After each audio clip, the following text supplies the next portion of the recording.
Welcome every one. Vibes with sense YouTube ചാനലിലോട്ട് എല്ലാവർക്കും സ്വാഗതം കേട്ടോ. നമ്മുടെ പുതിയ വീഡിയോ ആണ്. നമ്മൾ പോകുന്ന റിഗിക്കുലം എന്ന് പറയുന്ന ഒരു സ്ഥലത്തോട്ടാണ്. സൂറിക്കിൽ നിന്ന് ഏകദേശം 1.5 മണിക്കൂർ മാത്രം യാത്ര ചെയ്താൽ എത്തിപ്പെടാൻ പറ്റുന്ന ഒരു സ്ഥലമാണ് കേട്ടോ ഈ പറയുന്ന റിഗിക്കുലം. നമ്മളിപ്പോൾ ഉള്ളത് ആർദർഗോൾഡ് എന്ന് പറയുന്ന ഒരു സ്റ്റേഷനിലാണ്. ഇവിടെ നിന്ന് ഏകദേശം 40 മിനിറ്റ് കൂടി സഞ്ചരിച്ച് കഴിഞ്ഞാൽ നമുക്ക് റിഗിക്കുലം എന്ന് പറയുന്ന ആ ഒരു ടോപ്പ് പോയിന്റിലോട്ട് എത്താൻ പറ്റും. ഈ ഒരു ട്രെയിനിലാണ് കേട്ടോ നമ്മൾ പോകുന്നത്. ഇതൊരു പഴയ ട്രെയിനാണ്. പഴയ ട്രെയിൻ എന്ന് പറയുമ്പോൾ നമ്മൾ ഊട്ടിയിലൊക്കെ കണ്ടിട്ടില്ലേ, അത്തരത്തിലുള്ള ഒരു ട്രെയിനാണ് കേട്ടോ. ഇതിൻ്റെ ഉള്ളിൽ വുഡൻ ഫിനിഷിലുള്ള സീറ്റുകളും കാര്യങ്ങളൊക്കെയാണ്. ഗ്ലാസ് ഏരിയ ഒക്കെ ഉണ്ട്. നമുക്ക് നല്ല വിസിബിലിറ്റി കിട്ടും. പുറത്തോട്ട് കാഴ്ചകളൊക്കെ കണ്ടുകൊണ്ട് തന്നെ യാത്ര ചെയ്യാം. വളരെ പതുക്കെ മാത്രമാണ് ഈ ട്രെയിൻ മൂവ് ചെയ്യുന്നത്. ഇത് മല കയറിക്കൊണ്ടിരിക്കുകയാണ്. ഇവിടുന്ന് അങ്ങോട്ട് ഇനി മുഴുവൻ മല കയറലാണ്. ഇതുവരെ വന്ന നമ്മൾ ട്രെയിൻ സാധാരണ സ്വിറ്റ്സർലാൻഡിൻ്റെ നോർമൽ ട്രെയിനിലാണ് നമ്മൾ ഈ ആദർഗോൾഡ് വരെ വന്നത് സൂറിക്കിൽ നിന്ന്. ഇവിടുന്ന് അങ്ങോട്ട് ഈ ട്രെയിനിലാണ് നമ്മൾ യാത്ര ചെയ്യേണ്ടത്. ഈ ഒരു യാത്രയുടെ പ്രത്യേകത എന്ന് വെച്ച് കഴിഞ്ഞാൽ നമ്മൾ കംപ്ലീറ്റ്ലി ഫ്രീ ആയിട്ടാണ് പോകുന്നത്. കാരണം ഞങ്ങൾ ഡെയിലി പാസ് എടുത്തിട്ടുണ്ട്. ഞാൻ പറഞ്ഞിട്ടുണ്ട് മുൻപുള്ള എൻ്റെ വീഡിയോസിൽ ഞങ്ങൾ പറഞ്ഞിട്ടുണ്ട്. സാധാരണ നമ്മൾ പാസ് എടുക്കാറുണ്ട്. ഒരു ഡേ പാസ് ഒക്കെ എടുത്തിട്ടാണ് നമ്മൾ യാത്ര ചെയ്യാറ്. അപ്പോൾ ഈ ഒരു യാത്രയും ഡേ പാസിൽ ഇൻക്ലൂഡഡ് ആണ് കേട്ടോ. നമുക്ക് ഫ്രീ ആയിട്ട് തന്നെ യാത്ര ചെയ്യാം. ഒരു ഡേ പാസ് ഉണ്ടെങ്കിൽ നമുക്ക് ഇതെല്ലാം കവർ ചെയ്യാൻ പറ്റും. ഇതിവിടെ ടൂറിസ്റ്റായിട്ട് വരുന്ന ആളുകൾക്കും ഉപയോഗിക്കാൻ പറ്റുന്ന ഒരു മാർഗ്ഗമാണ് കേട്ടോ. ടൂറിസ്റ്റായിട്ട് വരുന്ന ആളുകൾ ഭൂരിഭാഗവും സ്വിസ് പാസ് എടുത്തിട്ടാണ് വരുന്നത്. 3-4 ദിവസത്തെ പാസോ അല്ലെങ്കിൽ 7 ഡേയ്സ് പാസുകളോ ഇവിടെ ഉണ്ട്. ടൂറിസ്റ്റുകൾക്ക് എല്ലാ പബ്ലിക് ട്രാൻസ്പോർട്ടുകളും ആക്സസ് ചെയ്യാൻ പറ്റുന്ന തരത്തിലുള്ള പാസുകൾ ഉണ്ടല്ലോ ഇവിടെ. അത്തരത്തിലുള്ള പാസുകൾ ഉപയോഗിച്ച് പോകാൻ പറ്റുന്ന ഒരു സ്പോട്ടാണ് കേട്ടോ ഈ റിഗിക്കുലം എന്ന് പറയുന്നത്. കുലം എന്ന് ഉദ്ദേശിക്കുന്നത് പീക്കായിട്ടുള്ള സ്ഥലങ്ങളെയാണ്, അല്ലെങ്കിൽ മലമുകളകളെയാണ്.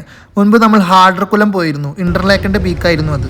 അവിടെ യാത്ര ചെയ്യാൻ നമ്മൾ ഉപയോഗിച്ചത് ഫ്യൂണിക്കുലാർ ആയിരുന്നു. ഇവിടെ മല കയറാൻ ട്രെയിനാണ് ഉപയോഗിക്കുന്നത് മാത്രം. സൂറിക്കിൽ നിന്ന് കാലത്ത് കുറച്ച് നേരത്തെ പോന്നു കേട്ടോ നമ്മൾ. അതുകൊണ്ട് തന്നെ നേരം ശരിക്കും വെളുത്ത് വരുന്നേ ഉള്ളൂ. ഈ ട്രെയിൻ ഈ റൂട്ടിലെ ഇന്നത്തെ ആദ്യത്തെ ട്രെയിനാണ്. അതുകൊണ്ട് വലിയ തിരക്കോ കാര്യങ്ങളോ ഒന്നുമില്ല ട്രെയിനിൽ. നമ്മൾ വളരെ ഫ്രീ ആയിട്ട് ഇരിക്കുകയാണ്.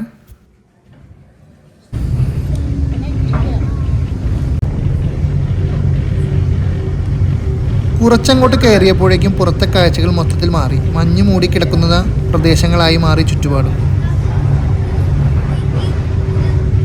ഇതൊരു മസ്റ്റ് വിസിറ്റ് പ്ലേസ് ആണ് കേട്ടോ. കാരണം സൂറിക്കിൽ വരുന്ന സഞ്ചാരികൾക്ക് വളരെ ഈസി ആയിട്ട് എത്തിപ്പെടാൻ പറ്റുന്ന ഒരു സ്ഥലമായിട്ട് നമുക്കിതിനെ കൺസിഡർ ചെയ്യാം. കാരണം 1.5 മണിക്കൂർ മാത്രമേ യാത്രയുള്ളൂ.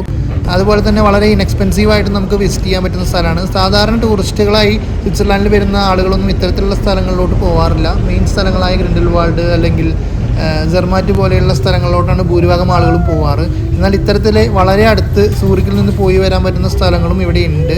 ഇതിവിടെ നിൽക്കുന്നവർക്ക് മാത്രമാണ് ഇത് കൂടുതലായിട്ട് അറിയുന്നുണ്ടാവുള്ളൂ. കാരണം ടൂറിസ്റ്റുകളെല്ലാം കൂടുതലായിട്ടും എപ്പോഴും കാണുന്ന ജെർമാറ്റ് പോലെയുള്ള അല്ലെങ്കിൽ ബ്യൂട്ടിഫുൾ ആയിട്ടുള്ള പ്ലേസസിലോട്ടാണ് എപ്പോഴും പോവുക. യുംഫ്രോ, ടിറ്റ്ലിസ് പോലെയുള്ള പീക്കുകളാണ് എപ്പോഴും എല്ലാവരും ചൂസ് ചെയ്യുക. അവിടെയൊക്കെ കേബിൾ കാർ ഓപ്ഷൻ ഉണ്ട്. അതുകൊണ്ട് തന്നെ കേബിൾ കാറാണ് എല്ലാവരും ചൂസ് ചെയ്യുക. കേബിൾ കാർ ഓപ്ഷൻ ഇവിടെ ഉണ്ട് കേട്ടോ. ഇവിടുന്ന് ഒരു പോയിന്റിൽ ഇറങ്ങിയിട്ട് നമുക്ക് കുറച്ച് ദൂരം കേബിൾ കാറിൽ സഞ്ചരിക്കാനുള്ള ഓപ്ഷനൊക്കെ ഇവിടെ ഉണ്ട്. പക്ഷെ നമ്മൾ കേബിൾ കാർ ഓപ്റ്റ് ചെയ്തില്ല. നമ്മൾ ട്രെയിനാണ് ഓപ്റ്റ് ചെയ്തത്. കേബിൾ കാർ നമ്മൾ ഒരുപാട് സഞ്ചരിച്ച കാരണം കൊണ്ട് തന്നെ കേബിൾ കാറിൽ പോകാനുള്ള ഒരു ആഗ്രഹം ഇല്ലാത്തതുകൊണ്ട് നമ്മൾ ട്രെയിനാണ് ചൂസ് ചെയ്തത്.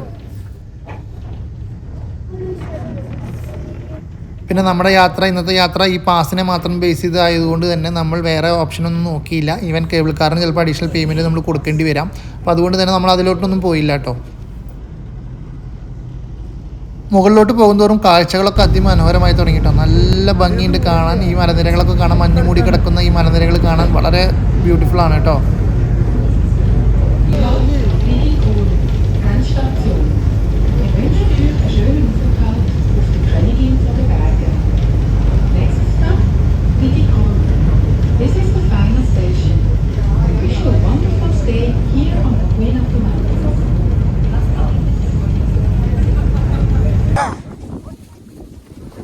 അങ്ങനെ നമ്മൾ ഏറ്റവും പീക്കിലെത്തിയിട്ടോ. ഇതാണ് റിഗിക്കുലം എന്ന് പറയുന്ന സ്ഥലം. ഈ ഒരു ട്രെയിനിലാണ് നമ്മളിവിടെ വന്നത്. നല്ല അടിപൊളി വ്യൂ ആണ് കേട്ടോ. 360 ഡിഗ്രി വ്യൂ ആണ് ഇവിടെ നിന്ന് നോക്കുമ്പോൾ. സൂര്യൻ ഉദിച്ചു വരുന്ന ആ ഒരു കാഴ്ച നിങ്ങൾക്ക് കാണാൻ പറ്റും. വളരെയധികം ബ്യൂട്ടിഫുള്ളാണ്. വീഡിയോയിൽ നിങ്ങൾക്ക് എത്രത്തോളം ഫീൽ ചെയ്യുന്നുണ്ടെന്ന് അറിയില്ല. ഇവിടുത്തെ ഒരു കളറും ആ ഒരു ഉദയസൂര്യൻ്റെ കളറും ഈ ഒരു മഞ്ഞും അതിൽ ഒരു പ്രത്യേക ഭംഗിയാണ് കേട്ടോ അവിടെ നിന്ന് ഇത് കാണാൻ വേണ്ടിയിട്ട്. വീഡിയോയിൽ എത്രത്തോളം അത് വിസിബിൾ ആവുമെന്ന് എനിക്ക് അറിയില്ല. പക്ഷേ എന്നിരുന്നാലും ബ്യൂട്ടിഫുള്ളാണ്. 360 ഡിഗ്രി വ്യൂ ആണ് ഇവിടെ നിന്ന് നോക്കുമ്പോൾ. ഇവിടുന്ന് അങ്ങോട്ട് ശരിക്കും പറഞ്ഞാൽ കുത്തന്നെ ഒരു ഇറക്കമാണ്. ഇറക്കം കയറിയിട്ടാണ് നമ്മുടെ ട്രെയിൻ വന്നത്. നമുക്കവിടെ ചെന്ന് നിൽക്കുമ്പോൾ കുറച്ചൊന്ന് പേടിയാവും. കാരണം അത്രയും സ്റ്റീപ്പായിട്ടുള്ള ഇറക്കമാണ് താഴോട്ട്. കാഴ്ചകൾ അടിപൊളിയാണ് കേട്ടോ.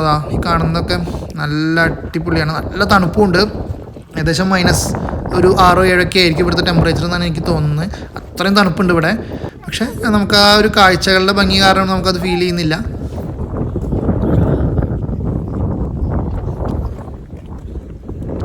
ആ ട്രെയിൻ ഇറങ്ങിയ ശേഷം ഞങ്ങളിതിൻ്റെ പീക്കിലോട്ട് വീണ്ടും നടന്നു പോവുകയാണ് കേട്ടോ. കുറച്ചും കൂടി നടക്കാനുണ്ട് പീക്കിലെത്താൻ. അപ്പോൾ അവിടേക്ക് പോയിക്കൊണ്ടിരിക്കുകയാണ്. ഈ നിലത്ത് നിങ്ങൾ കാണുന്നത് മുഴുവൻ മഞ്ഞ് വീണ് കിടക്കുന്നതാണ് കേട്ടോ. ഈ മഞ്ഞിൽ കാല് ചവിട്ടിയതിൻ്റെ പാടുകളാണ് ഈ കാണുന്നത്.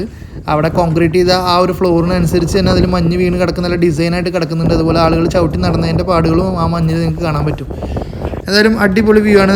നമ്മൾ വന്ന ട്രെയിൻ താഴെ നിൽക്കുന്നുണ്ട്. നമ്മൾ കയറി വന്നിട്ടിരിക്കുകയാണ്. ഇവിടെ നിന്ന് കയറി വരുമ്പോൾ ഉള്ള മലകൾ കണ്ടോ, നമ്മൾ ക്ലൗഡിൻ്റെ മേലെ നിൽക്കുന്ന പോലെയാണ് നമുക്ക് ഫീൽ ചെയ്യുക. ഒരു ക്ലൗഡ് ബെഡ് അവിടെ ഉണ്ടായിട്ടുണ്ട്. അപ്പോൾ അതിൻ്റെ മേലെയാണ് നമ്മളിപ്പോൾ ഉള്ളത്. പിന്നെ ഇവിടെ നടക്കുമ്പോൾ നല്ല കാറ്റാണ്, നല്ല രീതിയിൽ കാറ്റടിക്കുന്നുണ്ട്.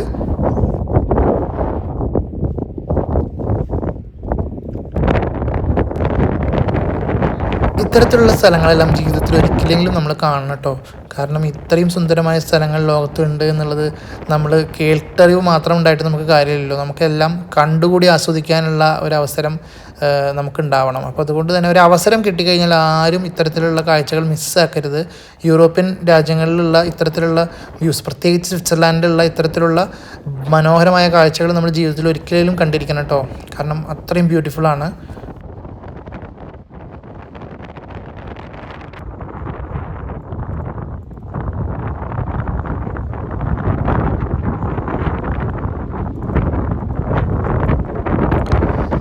യാത്ര ചെയ്യാനും പുതിയ പുതിയ സ്ഥലങ്ങൾ കാണാനുമുള്ള എൻ്റെ അതിയായ ആഗ്രഹങ്ങളുടെ ഒറ്റ കാരണം കൊണ്ടാണ് കേട്ടോ പലതും ഉപേക്ഷിച്ച് ഞാനിന്ന് സ്വിറ്റ്സർലാൻഡിലെത്താൻ കാരണം. ഇവിടെ ഉള്ള കാലം വളരെ ചെറുതാണെങ്കിലും ഉള്ള സമയത്ത് മാക്സിമം കാണുക എന്നുള്ള ഒരൊറ്റ ഉദ്ദേശത്തോട് കൂടിയിട്ടാണ് ഞാൻ എൻ്റെ വൈഫിൻ്റെ കൂടെ ഇങ്ങോട്ട് കയറിപ്പോകുന്നത്. ആയതുകൊണ്ട് തന്നെ മാക്സിമം സ്ഥലങ്ങൾ ഈ ഒരു ചെറിയ പീരീഡിൽ കണ്ടിട്ട് തിരിച്ചു പോകാനാണ് ഞാനിവിടെ വന്നത്. അത് ഞാൻ മാക്സിമം ചെയ്തുകൊണ്ടിരിക്കുന്നുണ്ട്. അത്തരത്തിലുള്ള കാഴ്ചകളാണ് ഞാൻ അങ്ങനെ കാണുന്ന കാഴ്ചകളാണ് ഞാൻ വീഡിയോസ് വഴി ഈ ഒരു ചാനലിലൂടെ അപ്ലോഡ് ചെയ്ത് നിങ്ങളിലേക്ക് എത്തിക്കുന്നത്. ഇതൊരു തികച്ചും സാധാരണക്കാരൻ്റെ വീഡിയോ ആണ്. ഞാനൊരു എക്സ്പേർട്ടൊന്നുമല്ല വ്ളോഗിങ്ങിൽ. അപ്പോൾ നമുക്ക് പറ്റുന്ന രീതിയിൽ ഇത്തരത്തിലുള്ള വീഡിയോസ് ഇട്ടിട്ട് അത് ഇവിടെ വരാൻ നാളെ ഇനി ഇങ്ങോട്ട് വരുന്ന ആളുകൾക്ക് ഒരു ഇൻഫർമേഷനായിട്ടാണ് ഇത്തരത്തിലുള്ള വീഡിയോകൾ ഞാൻ ചെയ്യുന്നത്. അപ്പോൾ ഇതിനെപ്പറ്റി എന്ത് സംശയങ്ങളുണ്ടെങ്കിലും നിങ്ങൾക്ക് എന്നോട് ചോദിക്കാം. എനിക്ക് ഓർമ്മയുള്ള കാലത്തോളം, ഇതിനെപ്പറ്റി അറിയുന്ന കാലത്തോളം ഞാൻ ആർക്ക് വേണമെങ്കിലും പറഞ്ഞു തരാൻ തയ്യാറാണ്. അപ്പോൾ ഇത്തരത്തിലുള്ള യാത്രകളുടെ അല്ലെങ്കിൽ ഇവിടുത്തെ എന്ത് കാര്യത്തെക്കുറിച്ചാണെങ്കിലും എനിക്കറിയുന്ന കാര്യങ്ങൾ മറ്റൊരാൾക്ക് പറഞ്ഞു തരാൻ ഞാൻ എന്നും ഉണ്ടാവും കേട്ടോ. ചോദിച്ചാൽ മതി. അറിയേണ്ട ആളുകൾക്ക് മെസ്സേജ് അയച്ച് ചോദിക്കാം. ഇൻസ്റ്റാഗ്രാമും കാര്യങ്ങളും ഡീറ്റെയിൽസൊക്കെ ഞാൻ എൻ്റെ പ്രൊഫൈലിൽ കൊടുത്തിട്ടുണ്ട്. അപ്പോൾ ആർക്ക് വേണമെങ്കിലും ഏത് സമയത്ത് വേണമെങ്കിലും മെസ്സേജ് അയക്കാം. എനിക്ക് ഒഴിവുള്ള പോലെ ഞാനതിന് റിപ്ലൈ ചെയ്യുന്നതാണ് കേട്ടോ.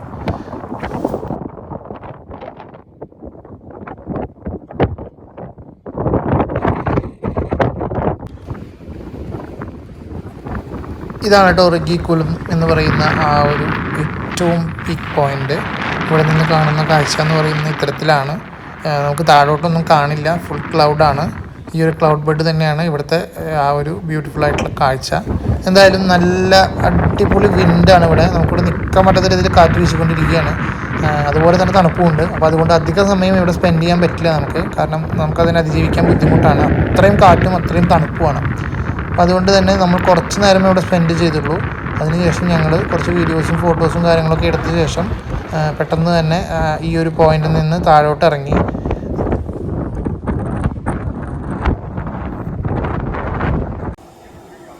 ഇത് നമുക്ക് തിരിച്ചു പോകാനുള്ള ട്രെയിനാണ്. നമ്മൾ വന്ന ട്രെയിനിലല്ല തിരിച്ചു പോകുന്നത്, വന്ന സ്ഥലത്തോട്ടുമല്ല, മറ്റൊരു പോയിന്റിലോട്ടാണ് നമ്മൾ തിരിച്ചു പോകുന്നത്. അവിടെ നിന്ന് ഒരു ക്രൂയിസ് യാത്രയാണ് നമ്മുടെ പ്ലാൻ. അതും നമുക്ക് ഈ ഒരു പാസിൽ ഇൻക്ലൂഡഡാണ്. ഫ്രീ ആയിട്ട് നമുക്ക് യാത്ര ചെയ്യാൻ പറ്റും. അപ്പോൾ അതുകൊണ്ട് തന്നെ അതുകൂടി എക്സ്പ്ലോർ ചെയ്യാൻ വേണ്ടിയിട്ട് ആ ഒരു പോയിന്റിലോട്ട് നമ്മൾ ഈ ഒരു ട്രെയിനിലാണ് പോകുന്നത്. വളരെ പുതിയൊരു ട്രെയിനാണ് കേട്ടോ. നല്ല അതുപോലെ തന്നെ നേരത്തെ ട്രെയിൻ പോലെ തന്നെ നല്ല ഗ്ലാസ് വിസിബിലിറ്റി ഉള്ള ഗ്ലാസ്സൊക്കെയുള്ള ഒരു ട്രെയിനാണ്. അപ്പോൾ നമ്മൾ ഇനി അടുത്ത പോയിന്റിലോട്ട് പോവുകയാണ്. ആ ഒരു കാഴ്ച, ആ ഒരു ക്രൂസ് ഷിപ്പിൻ്റെ വിശേഷങ്ങളും കാര്യങ്ങളൊക്കെ നമുക്ക് അടുത്ത വീഡിയോയിൽ കാണാം. അപ്പോൾ ഗൈസ്, ഈ ഒരു വീഡിയോ ഞാൻ ഇവിടെ വെച്ച് വൈൻഡപ്പ് ചെയ്യാണ്. ചാനൽ ഇഷ്ടമാവുകയാണെന്നുണ്ടെങ്കിലും വീഡിയോസ് ഇഷ്ടമാവുകയാണെങ്കിലും ഒന്ന് ലൈക്ക് ചെയ്യുക, സബ്സ്ക്രൈബ് ചെയ്യുക, കമൻറ്റ് ചെയ്യുക. അതൊക്കെ ചെയ്തിട്ട് നമ്മൾ സപ്പോർട്ട് ചെയ്യണം കേട്ടോ. അപ്പോൾ thank you so much for watching this video. Bye bye.